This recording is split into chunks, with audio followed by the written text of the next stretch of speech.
Morning.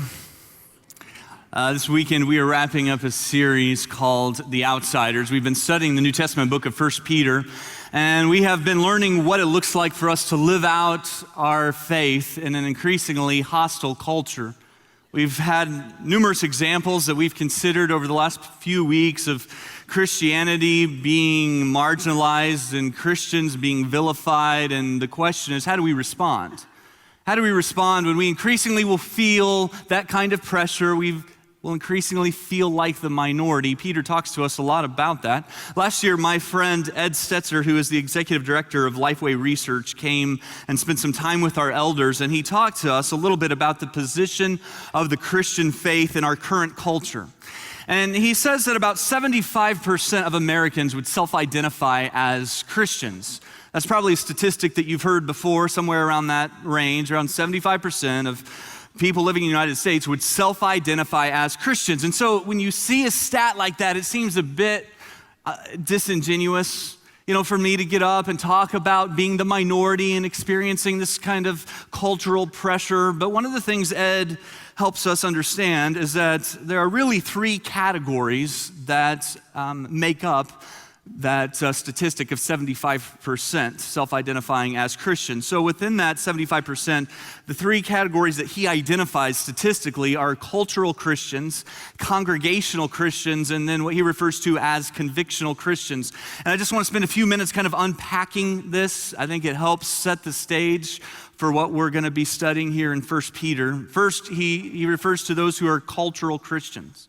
So these are the people who call themselves Christians because society tells them they need to call themselves something, and they know they're not atheists. They believe in God, and so they go with Christian. But it tends to be more about heritage than the heart. In other words, they had some family member at some point down the line that was Southern Baptist or Irish Catholic or something where it was passed down to them. And so because their grandparents identified that way, they identify that way, but it's not really about a life. It's not really about a belief system or a commitment made. It has more to do with heritage. And they might go to church once or twice a year, probably Christmas and Easter. We call them Creasters, right? They come a couple of times a year, and then that's about it. It's not that they're really trying to live a vibrant faith. They don't revolve who they are around their faith. It's just kind of this part of their life over here that they think about once or twice a year. And he says that about 1/3 of people who self-identify as Christians would fall under this category of cultural Christians. Another way to think of that is about 25%, about a quarter of our population here in the United States. Then he has this category, the congregational Christian. This is the Christian similar to the first group, but they have some kind of connection to a local church. In other words, if you said, "Where do you go to church?" they would come up with an answer. But they don't go very often, right? It's occasional at best. And I run into these folks quite a bit when in the course of a conversation with somebody I'm just meeting, when I tell them I'm a pastor, they feel this compulsion to tell me without me asking them where they go to church. So they'll say, "Oh, I go to church at," and they'll say the name of the church. And I've learned that a good follow-up question is, "Oh, tell me who the pastor is there." Because they don't know, right? And so they might remember who the pastor was 30 years ago when they were a kid. Maybe they kind of grew up going to that church, but it's not really a part of their life now, right? It was something that used to be part of who they were, or maybe they still attend once in a while, but they don't have a biblical worldview, meaning that they're not determining what they believe and how they're going to live based upon what Scripture teaches. And so Ed would say that, again, about 1/3 of this 75% would fall under this category of congregational Christians, that they're Christians pretty much in name only. And then finally, he has the convictional Christian. And a convictional Christian are people who are striving to live according to their faith. And they would say they have a personal relationship with Jesus. They would say that Jesus has changed their lives and now they live for him.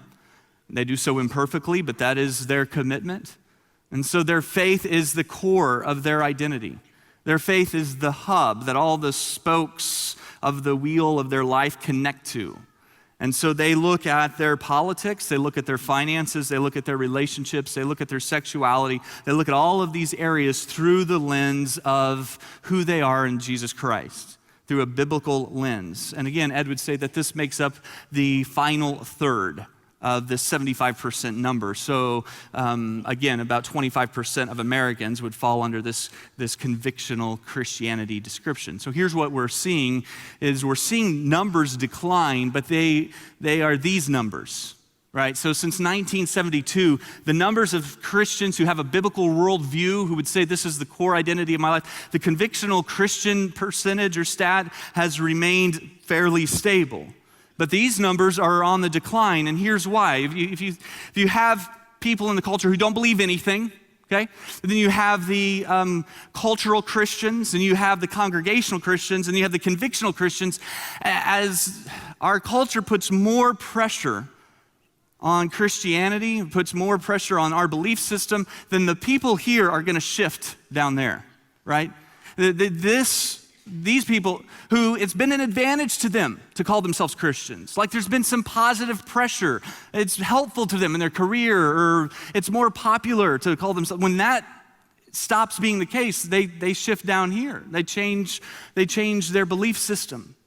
And so that's what we're seeing. We're seeing those numbers shift when it comes to the cultural Christians and the congregational Christians, because, they're starting to count the cost.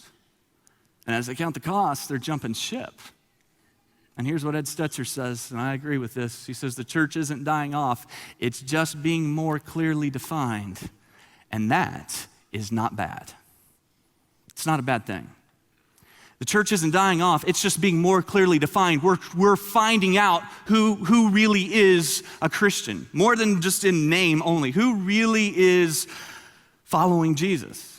And so what we're discovering as we study the book of 1 Peter is that this gives us an incredible opportunity to impact the culture. That is, a church is more clearly defined, the church should become more distinct and set apart. And I will tell you, I am thrilled to be a part of leading a church during a time like this in our culture and society. I couldn't be more excited about it. Because we are not going to get caught up in trying to fight some sort of culture war where Christians try to demand that non-Christians act like Christians. That's never worked. It's never worked. Where we identify as a moral majority, therefore everyone else is the immoral minority, and yeah, we'd love to have you be a part of things. Well, yeah, that'll encourage them. And so what we do is we try to fight this war, demanding that people live by standards they never agreed to, demanding that non-Christians live like Christians. And I'm glad that that's not what we're going to be caught up in the future. I'm glad that I'm going to be a part of a church where there's not going to be theological shifts or biblical alterations in an effort to pacify culture. We're not going to do that. We're not going to change what we believe and what we've said because of what's popular or unpopular. If people want to get offended by the gospel, they're not going to be offended by us, but they can be offended by the gospel. I mean, they could find that offensive and therefore decide that they don't want to have anything to do with us, but we're not going to change those things. And so we are in a unique opportunity in our nation to be clearly defined, to live out our faith as Peter has challenged us to, with the spirit of holiness and humility. Not holiness and self-righteousness where we're better than other people, but a spirit of humility because we've been saved by grace through faith in Jesus Christ, not because of anything we ourselves have done. And so we're humble.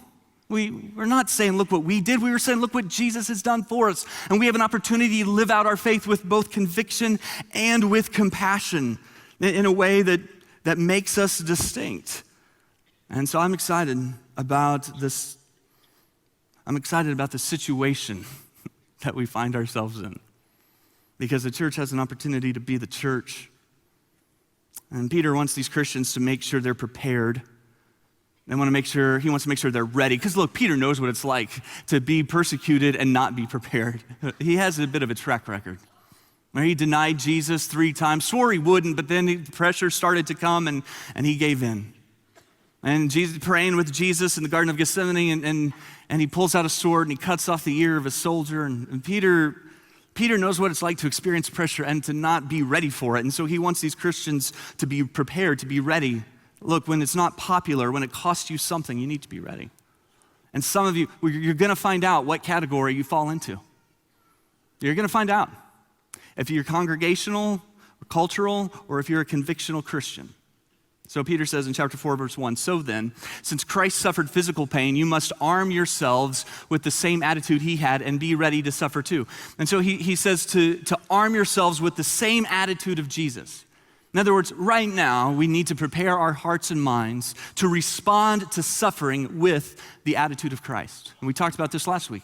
That means we don't trade insult for insult, right? It means that we don't go on a rant under some news column and use all caps and lots of exclamation points and yell at people in our typing, right? We're not going to do that. That we're going to have the same attitude as Jesus. And Peter talked about this in chapter 2, where he says that Jesus, stood before his accusers who threw, every name in the book at him. And he responds with humility. We don't trade insult for insult, but insult for blessing. So we arm ourselves with the same attitude as Jesus had. Right now, we think about this. We stop and we consider, how are we going to respond when? And then you be ready to suffer too. Look, Jesus, who we follow, suffered. So don't be shocked when we suffer as well, when there's persecution as well. So Peter, catch this, is not trying to sell them on some feel-good theology that says follow Jesus and your life's going to be easy. Chapter 4, verse 12 and 13, he goes on to warn them. He says, dear friends, don't be surprised. Don't be surprised at the fiery trials you're going through as if something strange were happening to you. You act so surprised. You act like this is unexpected. Instead, be very glad, for these trials make you partners with Christ in suffering, so that you will have the wonderful joy of seeing his glory when it's revealed to the whole world. When you suffer, be glad about it. Because that suffering partners you with Jesus, and it's going to produce this joy in you that's going to be so much greater when Christ returns. So he says, don't be surprised. Don't think this is strange. Those of you who've been through, some really difficult personal times, which I know is most of us in this room, the hardest part about that oftentimes is that it was so unexpected. Do you think that's fair? That we just didn't see it coming. Like if we would have known that it was going to happen when it happened, if we could have prepared ourselves for it a little bit, then it would have been different, but we just didn't know.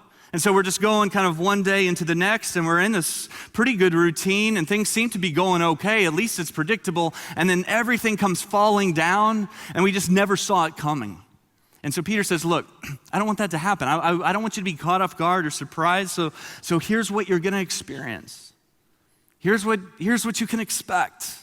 But remember, it's not your home. This isn't where our hope lies. So if I told you, hey, in 6 months from now, you're gonna lose your job, and for a few years, it's gonna be a real struggle for you. Your car is gonna be repossessed, your house is gonna be foreclosed upon, the bills are gonna pile up, and it's going to be really difficult for a little while. You're not going to know where your next meal is coming from. But then after a few years, you're going to have this wealthy great uncle that passes, and he's going to leave you millions of dollars. You're going to have this inheritance that's going to come. So knowing what is going to happen and knowing what will happen, doesn't that change things? So that when you lose your job 6 months from now, you're like, okay, you know what? I knew this was going to happen.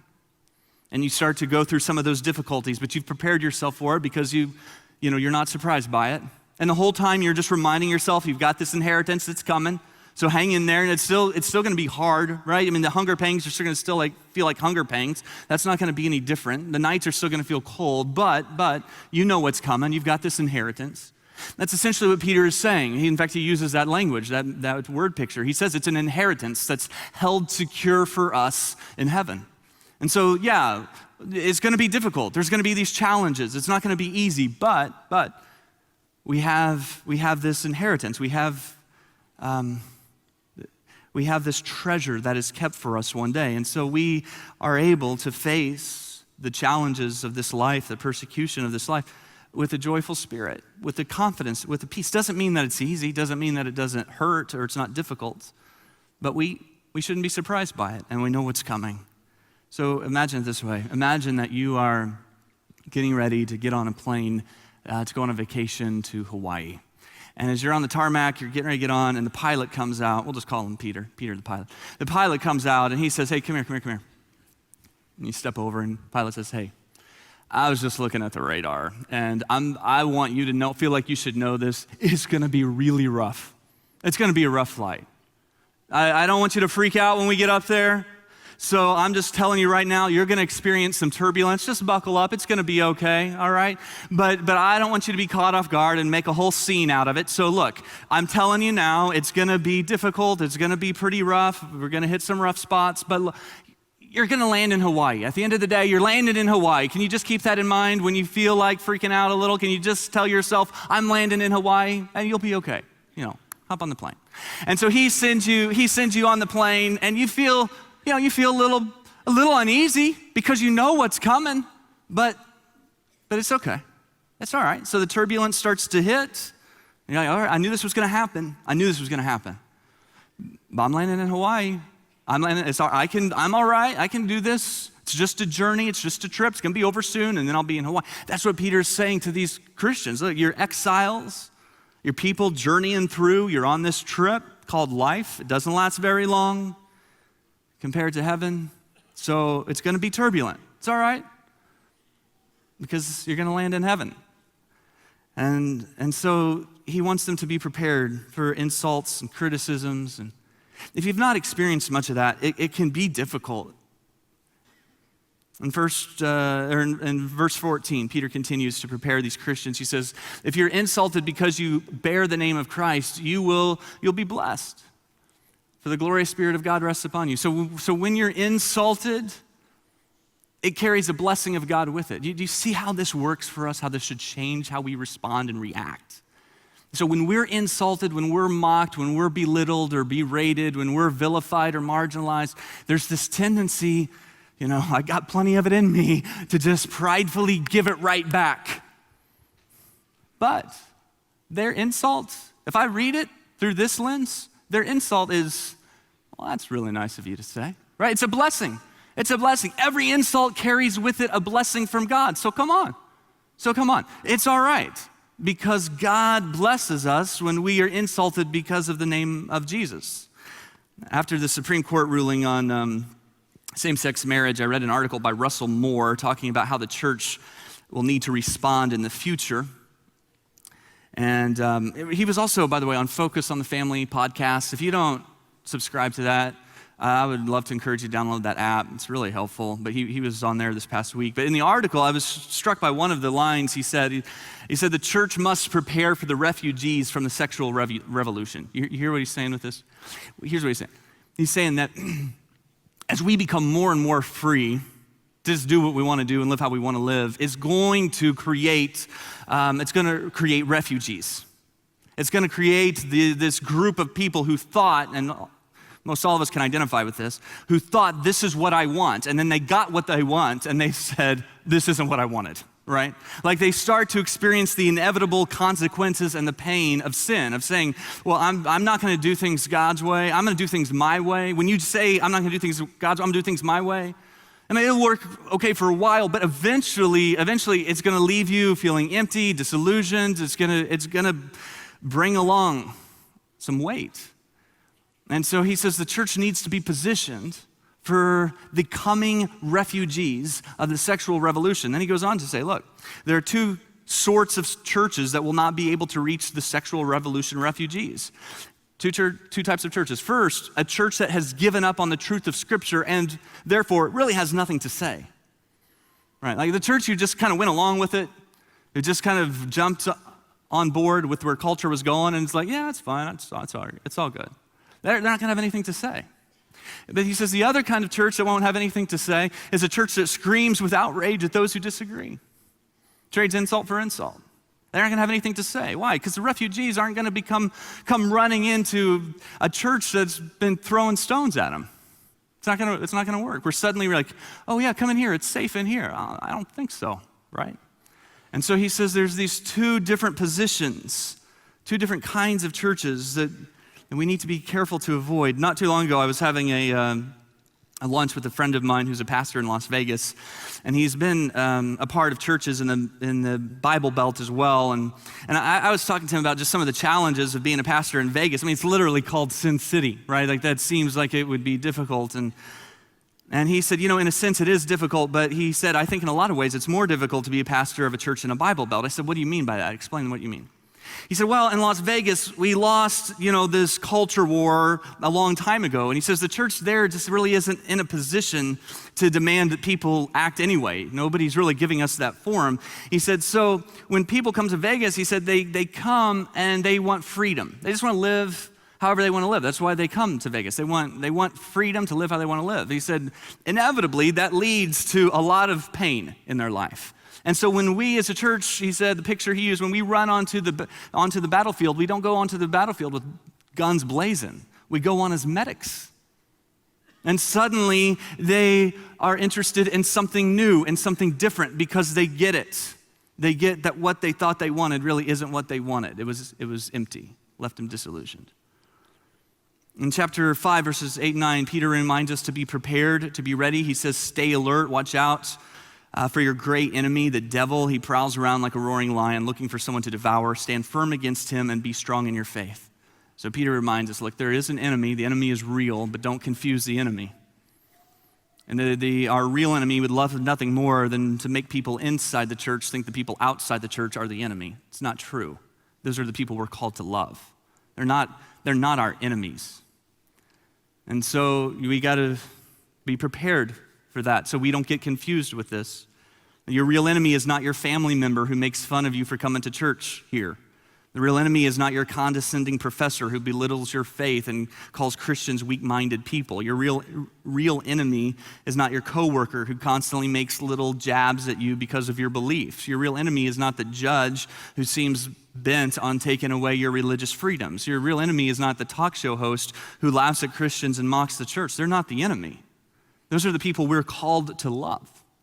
We cannot get this confused. And so Peter challenges the church to be prepared for these things, and then he challenges them to be prayerful. That when we experience persecution, it should cause us to be all the more aware of our dependence on God in prayer. The most powerful prayer warriors I know are oftentimes church leaders in the persecuted world. Peter says in chapter 4, verse 7, the end of the world is coming soon. Therefore, because of this, because our time here isn't long, be earnest and disciplined in your prayers. That our prayers should be marked by an intensity and an intentionality. We don't have that long here. Plane's pretty rough, but we're going to land soon. Now's the time to be praying. Towards the very end of the letter, Peter calls us to prayer again. And in chapter 5, verse 7, he says, to these people who are really suffering, people who are really experiencing persecution and hardship, he says, hey, listen, give all your worries and cares to God, okay? Give all your worries and cares to God. Maybe your version says, cast all your anxiety on him because he cares about you. Let me remind you of that when you're experiencing suffering of any kind, when you're experiencing the hardships of this life, when the trip is really bumpy, cast all your cares on God because God cares for you. Don't forget that.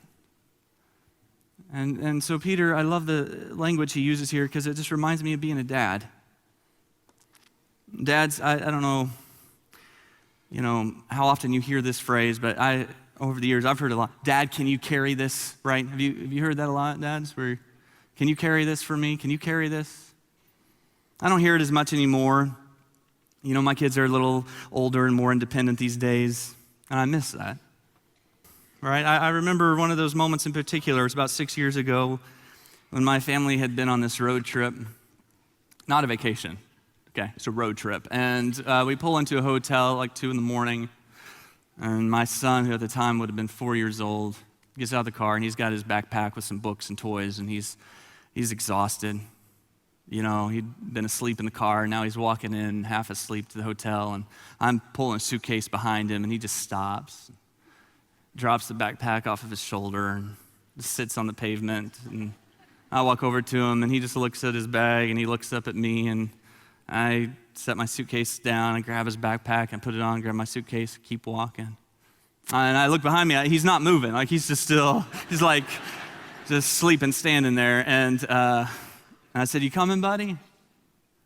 And he said, Dad, will you carry me too? Yeah, but I go over and scoop him up in this arm, backpack in the other suitcase. And you know what? I love that. Because as a dad, I'm happy to carry my boy's weight. But more than carrying his weight, I just like to carry my boy, right? And this is what God would say to us as a church. You know, it's not to say that it's going to be easy. It's not to say that it won't be difficult at times and painful, that you're not going to experience any suffering. It's going to be tough, and the weight's going to be heavy. But look, you're not going through this alone on this trip. Instead, God comes along and he says, let me carry that for you. And when it starts to weigh you down and the pressure just feels a little bit all-consuming, he says, I got this. Let me carry that. You've been carrying it long enough. Let me carry it. You don't have to keep carrying that. I'll carry it. And then there's just going to be times on this journey where we can't even carry ourselves.